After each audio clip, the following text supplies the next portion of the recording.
Hey friends, welcome back to the Bay East Association of Realtors Grab and Go videos. Here today with another good one for you.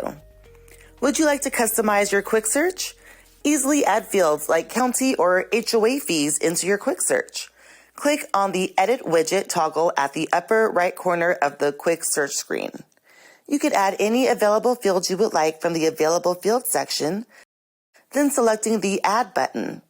You can also change what order the fields appear in the quick search by using the Move Up or Move Down buttons in between the available fields and selected fields. Customize the selected fields as you see fit. Let's take a look at the 4 options on the upper right-hand side.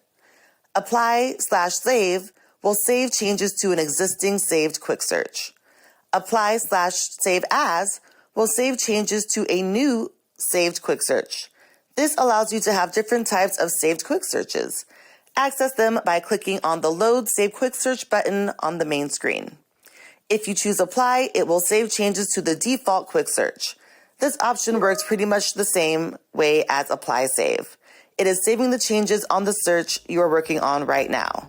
Now you know how to modify and save changes on your quick search. Thanks for watching and see you in the next Grab and Go video.